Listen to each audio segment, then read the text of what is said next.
capítulo 6.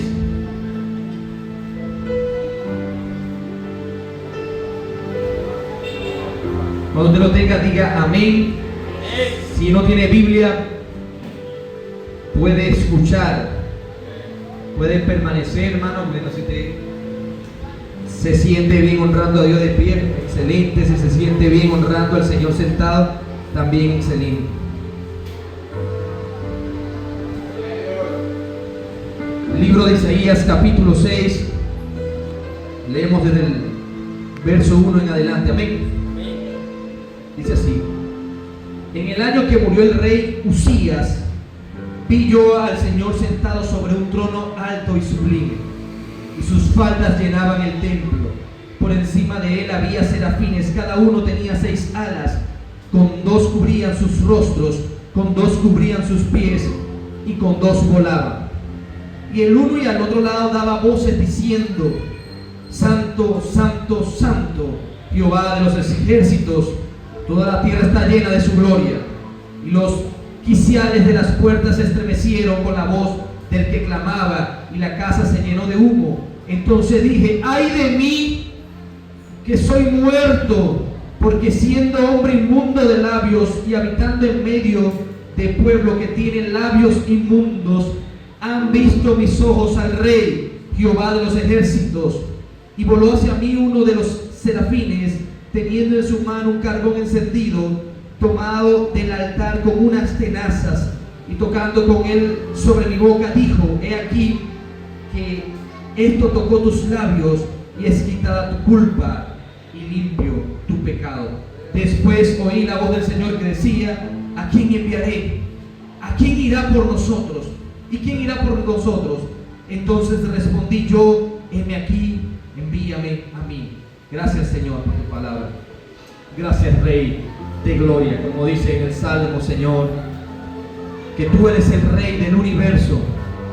Declaramos que tú eres el Rey del universo, Señor, y te bendecimos con nuestras vidas. Gracias por tu palabra, que es viva y eficaz, más cortante, espada de doble filo. Puedas tú a través de ella ministrarnos, que tu Espíritu Santo tome el control de mis labios, que ese carbón encendido que pasó por los labios de Isaías pase por mis labios, Señor, para ministrar tu palabra santa, tu palabra gloriosa, y que puedas edificar a cada uno de los que vinieron en esta noche a la iglesia con aflicción, con enfermedad, con dolencia, con preocupación, con gozo, con tristeza, sea cual sea su necesidad, su situación, puedan ser edificados y recibir una palabra de parte tuya, Dios mío, en el nombre glorioso de Jesús. Cierre sus ojos y vamos a cantar una adoración que al domingo le dicen el Día del Señor. ¿Sabe por qué le dicen el Día del Señor? Y por qué para nosotros representa el culto más importante, porque todos deberían ser importantes, ¿no? Cada culto que le damos al Señor, sea en la iglesia, en nuestra casa o donde sea, es importante. Pero le decimos el Día del Señor porque ese fue el día que se dieron las noticias, las primeras noticias de que Cristo resucitó. Y no siendo casualidad, en el día de Pentecostés el Espíritu Santo desciende en el día del Señor también. Entonces son días muy especiales para nosotros. Entonces el domingo, tradicionalmente, históricamente, es el día de la mayor reunión de los cristianos, hasta ahora, pues. Y nos reunimos para gozarnos en la casa de Dios. Amén. Entonces, usted vino hoy para escuchar su palabra también, ¿no? Entonces, preste mucha atención, no se distraiga, deje el teléfono, escuche a Dios hoy. Amén. No escuche el chisme reprenda al diablo. No escuche el que le esté diciendo: mira que tú sabes, no, mira, déjame tranquilo que me va a hablar Dios. Vamos a hablar bajo un tema llamado Él sigue en el trono. ¿Estás seguro que sigue en el trono? Hermano, me sorprende que actualmente hay una nación llamada Brunei, donde el máximo líder o rey le dicen sultán, y usted puede observar la majestuosidad de ese reinado y específicamente del trono donde ese hombre se sienta. Lo labraron en oro, lo tallaron con piedras preciosas.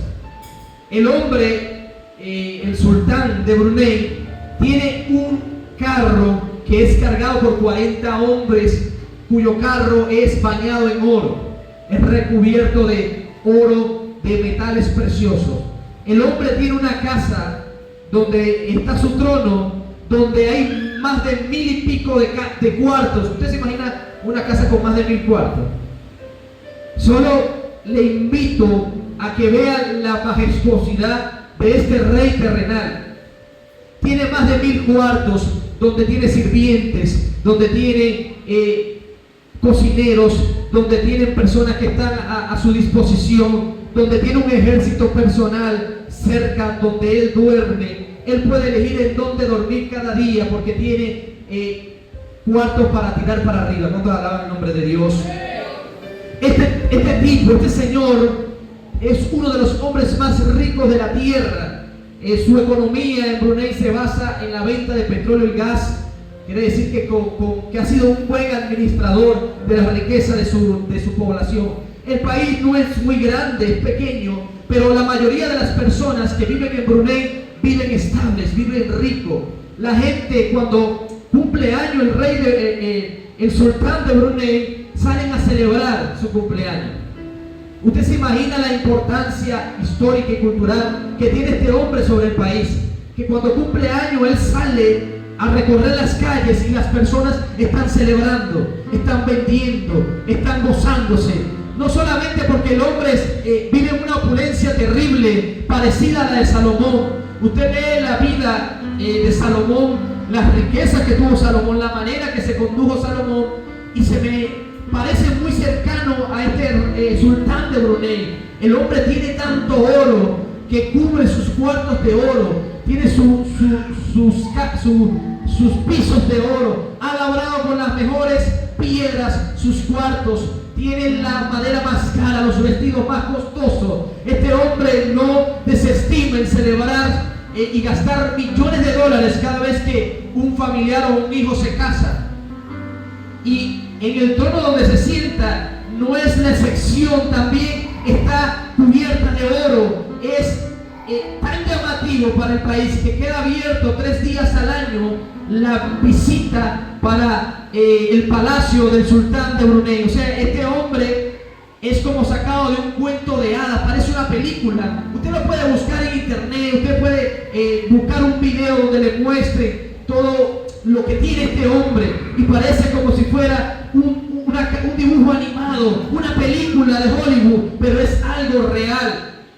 En la Biblia, en el texto que hemos leído en el capítulo 6 de Isaías, habla que muere el rey Usías en el momento que Isaías recibe una visión.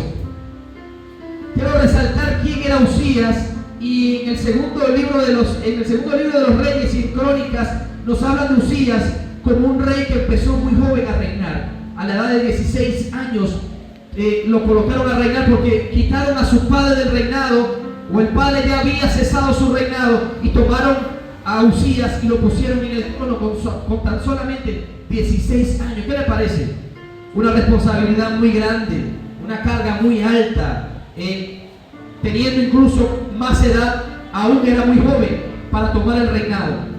Usías a los 16 años de edad es colocado como rey y no quedó mal en su reinado, porque lo primero que hizo Usías fue honrar a Dios. Si tú quieres que te vaya bien en un lugar, tienes que honrar a Dios. No hay fórmulas mágicas, no hay atajos, hermano. Yo no creo en los atajos para encontrar el éxito o para alcanzar una victoria. Yo creo que si honramos a Dios, Dios nos va a honrar también. Yo creo que si vamos a un trabajo y ponemos a Dios de primero, Dios nos va a poner de primero. Creo que si hacemos algo importante, pero decimos Dios toma el control, Dios va a estar allí.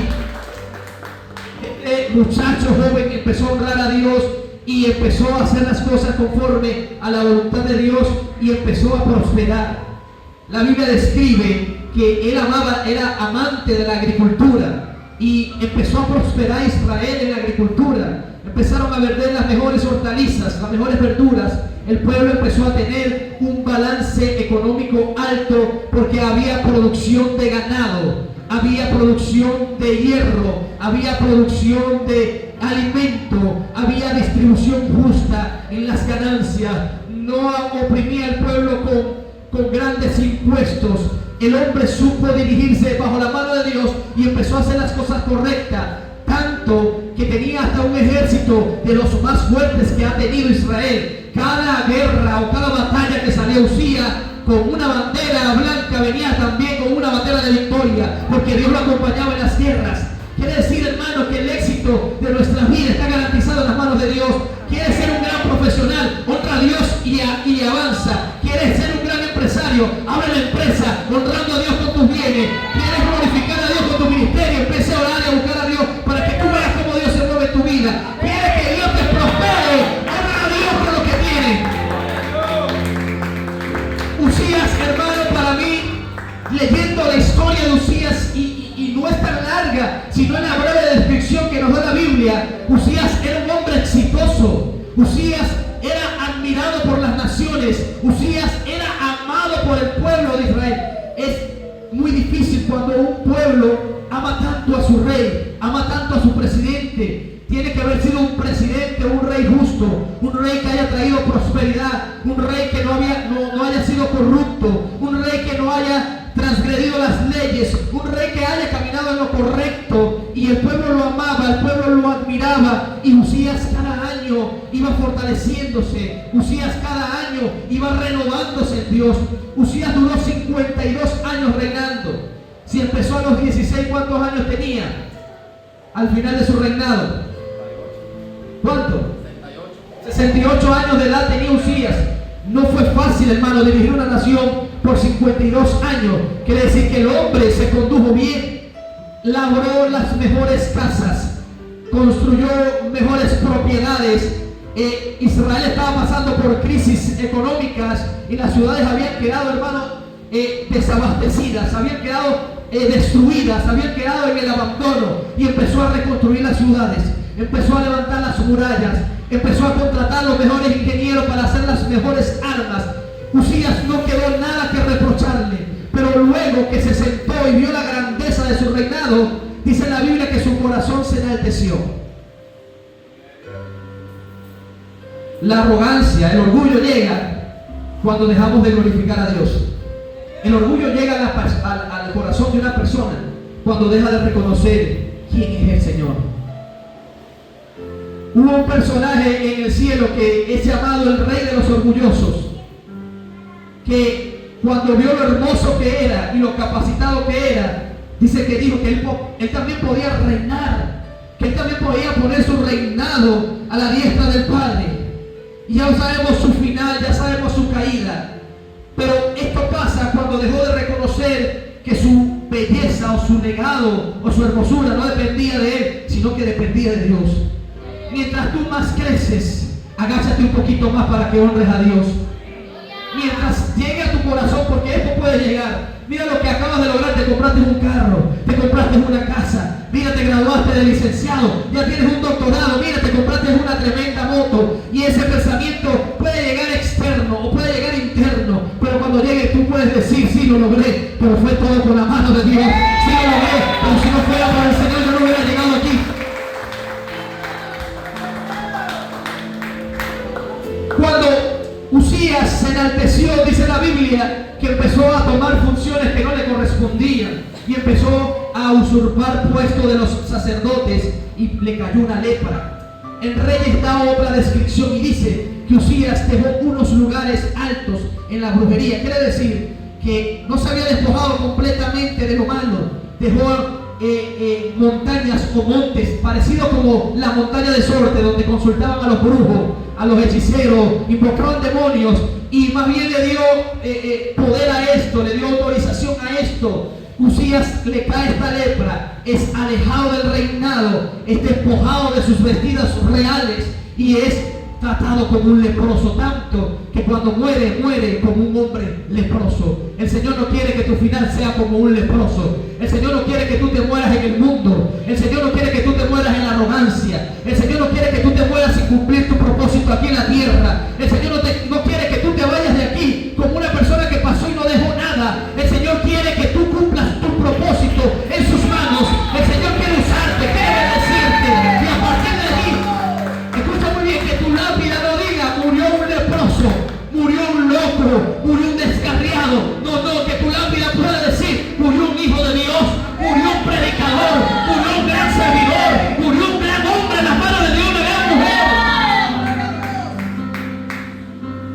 para Usías no fue igual. Para Usías murió un leproso. Su legado quedó porque era muy importante para Israel. Era como la columna vertebral de Israel, del pueblo de Israel, porque el hombre manejaba muy bien los negocios de la nación. El hombre distribuía muy bien los bienes, y es algo que vemos en nuestros países que no se hace tan fácilmente. Muy pocos reyes justos hemos visto. Tantas riquezas que tienen naciones parecidas como la nuestra, y vemos que otras naciones han prosperado más y nosotros no. Quiere decir que no es tan fácil distribuir y administrar una nación y hacerla próspera. Él lo había logrado y había dejado un gran legado, y él muere, y usted se imagina la incertidumbre que había en el pueblo. Usted se imagina la incertidumbre cuando hay que muere un presidente. Empiezan las crisis, empiezan las guerras políticas, empiezan los egos del poder y empiezan los problemas en la nación. Y esto estaba pasando en Israel. Muere Usías y parece que hay un desbalance. No se sabe, hay incertidumbre, hay rumor de guerra, un rumor de levantamiento, rumor de escasez de alimento, rumor de persecución, rumor de reclutamiento, y es algo parecido que está pasando en nuestra nación. Hay rumor de guerra, rumor de escasez, que va a pasar la inflación, que va a pasar con el dólar. Hay miedo en nuestro pueblo, en las calles se escucha, en las redes sociales se oye el temor que tiene el pueblo, que puede haber una guerra, que te pueden reclutar, que no salgas, que escóndete, que cuidado por aquí, que cuidado por allá, que escuchaste los helicópteros. Esto estaba pasando en Israel, había una incertidumbre, y mientras esto pasaba, el pueblo no buscaba a Dios, el pueblo seguía en rebeldía, Venezuela sigue en rebeldía, las naciones siguen en rebeldía, un corazón endurecido a la presencia de Dios. No quieren reconocer que sin Dios no son nada, no quieren reconocer al Señor como el Salvador, y vemos esta guerra espiritual, esta guerra mental. Y mientras esto pasaba, venía Dios y le mostraba a Isaías, y Isaías levantó los ojos y dijo: que veo a Dios sentado en el trono. ¿Por qué Dios no le mostró pan? ¿Por qué Dios no le mostró riquezas? ¿Por qué Dios no le mostró prosperidad en la nación? ¿Por qué Dios no le demostró la respuesta a sus preguntas? Sino que le muestra a Dios sentado en el trono, sus faldas extendidas. ¿Sabe por qué Dios se muestra así? Porque le está queriendo decir a Isaías, a Israel, a la iglesia, a ti, a Venezuela, que haya hambre, escasez, muerte, riqueza. Él sigue sentado en el trono, Él sigue siendo el Rey de Reyes, Él sigue siendo el Dios del universo. ¡Oh! ¿Qué querías, Isaías? Que te mostrara Israel creciendo, ¿no? Es para que veas que yo sigo siendo Dios. Hermano, tu Dios sigue siendo el mismo. Hay rumor de guerra, Jehová peleará por ti, Jehová peleará por nosotros, y nosotros estaremos tranquilos. Hay rumor de escasez, el Señor es tu pastor, nada te faltará. Hay rumor de inflación, hermano, es el dueño del oro y la plata. La economía en el cielo sigue estando estable. No ha bajado 1%, no ha subido 1%, porque Él es el mismo de ayer, de hoy y el mismo por los siglos de los siglos. Isaías ve esta imagen de Dios sentado en el trono y ve la grandeza de Dios y ve todo lo que está ocurriendo con el movimiento de ángeles. Y dice en la Biblia que Isaías se siente mal, siente que va a morir, porque acaba de ver a Dios sentado en el trono. Si el rey, si el sultán del Brunei, si la reina o el rey de España, si el rey de Inglaterra, si el rey de Gales son grandes, hermano, mi rey es el más grande de todos. Si ellos tienen opulencia, el mío es dueño del oro y de la plata. Si ellos tienen tierra, el mío es dueño del planeta completo y del universo entero. Aleluya. ¿Cuántos reyes grandes han pisado la tierra? ¿Cuántos grandes hombres han hecho hazañas tremendas? Y podríamos enumerar a cientos, a decenas, a cientos podríamos destacar a cientos de hombres que han marcado la pauta de la historia por sus hazañas históricas de valentía, de ciencia, de filosofía, de creación, de cultura, de tantas cosas, hermano. Pero yo creo que ninguno de ellos está vivo hasta ahora. Solamente existe su recuerdo, solamente existen sus memorias, solamente están sus pensamientos. Algún escritor que habló algo de ello, quizás ellos abultaron su historia también escribiendo autobiografías, y vemos hazañas históricas en el deporte y gran admiración por todos ellos. Pero una noticia que te puedo dar hoy es que todos están muertos, todos fenecieron, ya sus huesos son polvo. Pero el rey que tú alabas, el rey que yo alabo, él murió, pero resucitó el tercer día, no está muerto. Tu rey vive, tu rey vive, tu rey vive, tu rey vive, tu rey está vivo.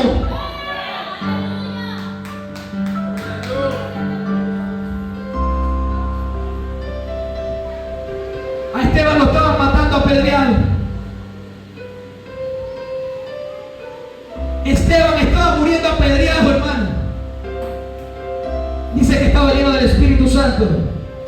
Y cuando lo estaban apedreando, porque el Señor no mandó un ángel para que lo cubriera, porque el Señor no hizo algo y lo sacó como sacaba a Felipe de una ciudad a otra, porque el Señor no dijo una voz para que todos escucharan, no. El Señor no tiene que estar mostrándole a nadie quién Él es Dios. El Señor le muestra a los suyos quién es Dios, quién es el Rey. Porque seguramente tampoco iban a creer, pero Esteban estaba confiado de quién estaba hablando y quién era su Dios. Y cuando Esteban está siendo apedreado, dice que levanta sus manos y dice: veo a Dios sentado en el trono y veo al Hijo a su diestra. Quiere decir, hermano, que tu Dios no ha bajado del trono. Tu Dios sigue reinando. Y si Él sigue siendo el Rey, hermano, Él te va a seguir guardando. Amén. Si Él te guardó en la crisis del 2016, 2017, Él te va a guardar en el 2026 y en el 2027. Si Él te dio pan los años anteriores, te va a dar pan los años que vienen. Si Él te tiene vivo, a pesar de que hubo una pandemia mundial, Él te va a seguir teniendo vivo ahora. Y voy a decir algo que está en contra del Evangelio, no del Evangelio de Cristo, sino de la motivación. ¿Sabe quién fue el primer coax motivador? Seguro que siguen alguno en TikTok, en Instagram, y se escuchan bien elegantes y agradables, su voz es muy dulce. Tú lo vas a lograr, tú puedes hacerlo todo, tú eres fuerte, tú tienes que tener autoestima, tú eres un tigre.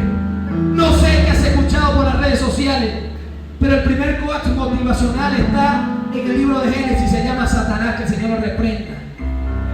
Come, Eva, porque el día que vas a comer, le dijo: vas a ser Dios, vas a ser semejante a Dios. ¡Wow! ¡Qué motivación! Ese fue el primer coax motivacional. Y ahorita hay muchos predicadores que parecen coax motivacionales de Génesis también, que te dicen que todo va a salir bien y todo lo vas a lograr. Pero yo te vengo a hablar del Evangelio de Cristo. Si vives, para Cristo vives. Y si mueres, para Cristo mueres. ¿Qué te puedo decir? Jesús dijo: en el mundo van a tener aflicción.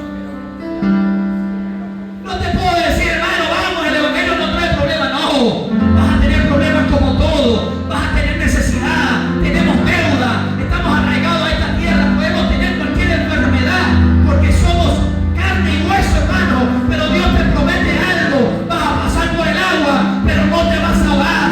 Vas a pasar por el fuego, pero no te vas a quemar. Dale un aplauso a Cristo. La Biblia habla que en Daniel 5:25 había un rey también llamado Belsasar, que se había llenado de arrogancia. Y el Señor le da una palabra enigmática, porque aparece una mano en una pared, escribiendo una escritura no conocida. No era ni antigua, ni era una lengua que existía en ese momento, porque la mano que estaba escribiendo un idioma celestial. Y este hombre estaba aturdido. Y este hombre estaba confundido. Y nadie interpretaba esa escritura hasta que Daniel la interpreta. Porque Dios le da la interpretación. La escritura decía: Mene, Mene, Tekel, Uparsin. Tu reino ha sido probado, pesado en balanza. Ha sido hallado falto. Es cortado y es dado a los medos y a los persas. Apenas dice esa palabra, hermano, una invasión en Babilonia, y entró un reinado ajeno, y Daniel era como un vocero del rey anterior. Le está llegando un reinado nuevo, y lo principal que hacen los reyes que van llegando es quitando.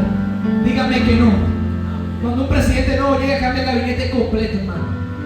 No se queda con el mismo vicepresidente, muy raro. Pero cuando este hombre llega, me dice: Daniel, ¿quién eres tú? Bueno, yo estaba aquí desde no sé cuándo. Y yo nada más le dije esa palabra: bueno, pongan a este hombre a reinar, a gobernar también. ¿Sabes por qué, hermano? Porque no importa en qué reinado estés, si tú tienes a Cristo en tu vida, Dios te va a bendecir. No importa en qué país te vayas. Hay gente que se fue para diversos países a buscar prosperidad sin la mano de Dios y han fracasado. Y otros se quedaron, pero confiaron en la mano de Dios, y Dios los tiene vivos, sanos y prósperos. Hoy se vas a aplaudir a Él. Hazlo para Él. Hazlo para Él.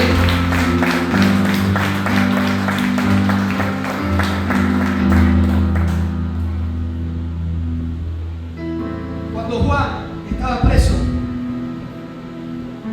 qué incertidumbre, hermano. Porque llegó un momento en su vida que quizás quería confirmar algo, dice una parte de la teología, para sus discípulos. Otros dicen que Juan le pasó lo que le puede pasar a cualquier humano, que es tener temor, tener duda, porque estaba preso con amenaza de muerte, y le dice a sus discípulos: vayan donde Jesús y por favor pregúntenle si Él es el Cristo o tenemos que esperar a otro. La palabra que uno espera que Jesús responda es: díganle a Juan que lo voy a sacar de la cárcel pronto. Díganle a Juan que yo voy para allá rápido. Pero esa no fue la respuesta, hermano. La respuesta que Dios te va a dar ante una situación, ante una crisis, quizás no es la que tú quieres, pero es la que necesitas. ¿Alguien está aquí? Porque a veces le piden a Dios, o le pedimos a Dios: Señor, yo quiero a esta hermana o a este hermano como esposo, como esposa. Pero Dios sabe que no es lo que necesitas. Dios sabe que vas para un fracaso rotundo. Lo que tú estás esperando es que Dios te diga: amén, hijo, agárrala. Amén, hijo, agárrala, que ese es tuyo, ese filete, agárratelo. Sí, hijo, agarra ese bombón.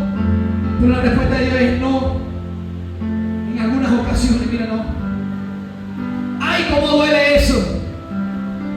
Señor, yo quiero que me deje este trabajo, y el Señor dice: mira, ese no te lo voy a dar, te voy a dar aquel. Señor, yo quiero irme, y el Señor dice: no te puedes ir todavía. Es que no es lo que tú quieres. Cuando tú entiendes que el que está sentado en el trono es el Rey de tu vida, es el Señor de tu vida, tú vas a entender cuál es su voluntad. Cuando no aceptamos cuál es su voluntad, hermano, queremos hacer lo que queremos. Queremos dirigirnos como nos da la gana. Pero entonces estamos diciendo que Él no es nuestro Rey. Entonces cuando llegue la calamidad y el problema, Él no te va a responder rápidamente o atentamente porque tú desobedeciste. Él te va a ayudar en su misericordia. Pero cuando tú obedeces a Dios, y cuando realmente es tu Señor, dice que su oído está dispuesto a la oración del justo. Oh, hermano, ese poder. ¿Sabes qué es eso? Es que cuando tú usas tu teléfono, que todos lo usan, y a veces más de la cuenta, están muchas horas en TikTok, en Instagram. Sonría que el Señor le ama. Veo como gente como muy seria, muy brava. ¿Qué es esto, hermano? Esto no es un velorio. Le estoy diciendo: está sentado en el trono. Gócese, está sentado en el trono. Reina, vive. Mira, ¿sabes qué debería estar triste?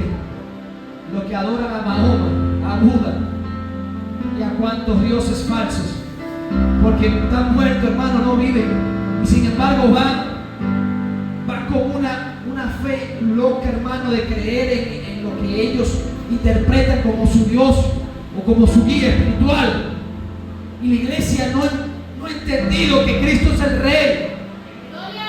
La iglesia no ha entendido aún que Él es el Todopoderoso. La iglesia no ha entendido que está por encima del diablo, de los demonios, de cualquier ejército del mundo, hermano. Él es el Rey del universo. Ojo. Cuando alaban su nombre, hermano, no importa qué ejército venga en contra de nosotros, Él levantará banderas de victoria a favor de su iglesia. Porque nuestras armas no son de esta milicia, hermano. Nuestras armas no tienen cartuchos. Nuestras armas no tienen balas terrenales, cañones. Nuestras armas son poderosas en Dios para derribar fortalezas. Tu arma es la oración. Tu arma es la palabra. Tu arma es la fe en Cristo. Si estás bien armado, hermano, no tienes nada que temer. Porque el proverbio dice que el que confía en Jehová es como el león en medio de la selva. ¿Tú sabes cómo está el león en medio de la selva? Solo, sin compañía. ¿Sabe cómo camina el león? Sin miedo.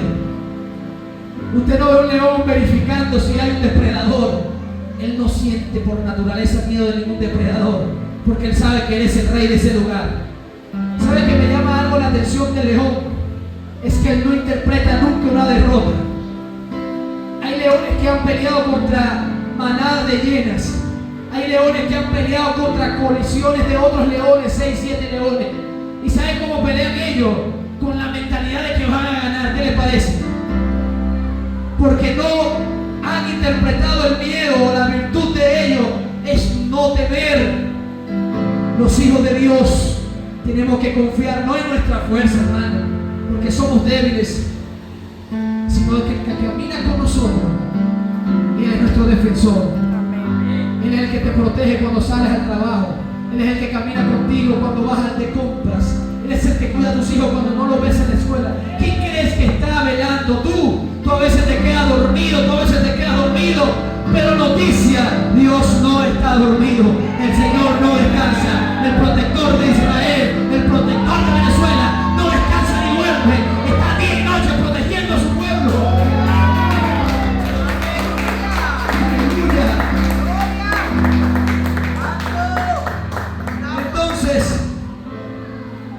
la respuesta de Jesús, la más lógica, era que le dijera a Juan: Juan, ya te voy a sacar.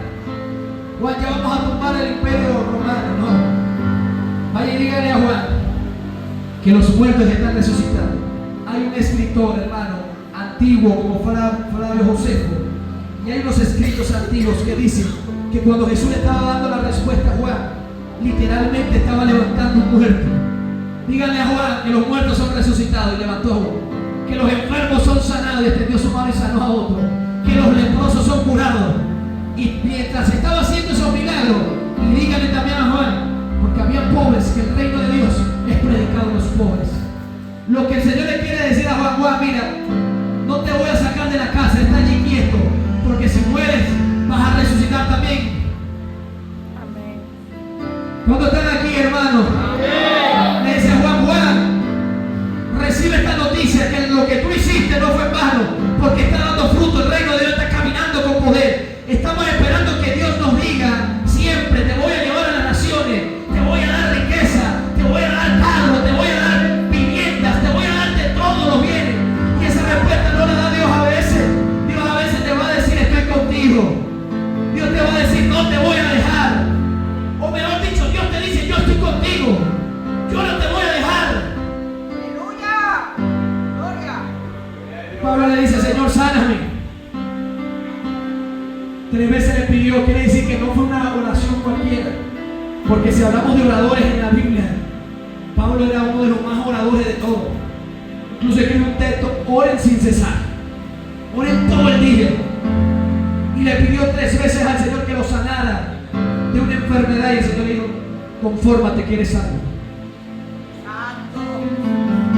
Confórmate que eres salvo.